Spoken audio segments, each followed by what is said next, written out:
بسم اللہ الرحمن الرحیم۔ ایک مسلمان بیوہ کو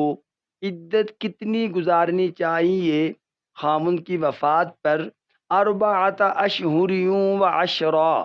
یہ تو رب العالمین نے قرآن کریم میں 2 جگہ اس کا ذکر فرمایا ہے کہ وہ 4 ماہ اور 10 دن عدت کے گزارے گی۔ پہلی گزارش بعض لوگ پوچھتے ہیں کہ بوڑھی عورت عدت گزارے گی، تو گزارش یہ ہے کہ اللہ پاک نے جو فرمایا کہ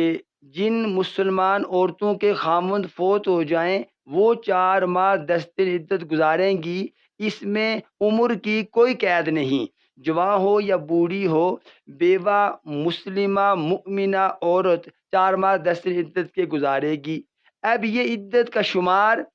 عیسوی مہینے کے حساب سے نہیں کرنا، جیسے ہمارا معمول ہے کہ ہم جنوری، فروری، مارچ کے لحاظ سے ان مہینوں کے اعتبار سے گنتی پوری کرتے ہیں۔ حالانکہ حکم یہ ہے کہ ہجری سال کے جو مہینے ہیں ان کے مطابق عدت شمار کرنی چاہیے، جبکہ ہم عید الفطر شوال المکرم کی 1 کو مناتے ہیں، عید الاضحیٰ ذی الحجہ کی 10 تاریخ کو مناتے ہیں،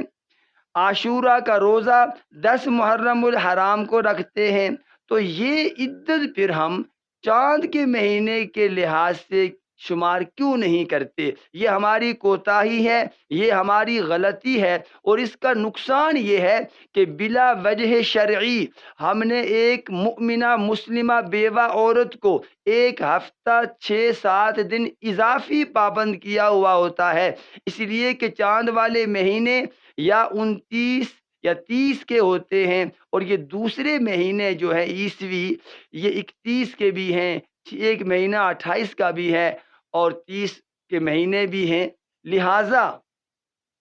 اگر کوئی مسلمان خامند کسی چاند والے مہینے کی 1 کو بالفرض فوت ہوا تو پھر 4 مہینے 30 کے ہوں یا 29 اور 30 کے ہوں یا 29 ہی کے ہوں، 4 ماہ اور 10 دن مزید عدت کے مؤمنہ مسلمہ بیوہ عورت گزارے گی۔ اور اگر مسلمان خامند جب فوت ہوا تو چاند کے مہینے کی پہلی تاریخ نہیں تھی، کوئی اور تاریخ تھی، تو پھر 4 مہینے 30 دنوں کے اور 10 دن مزید، گویا 130 دن گن کر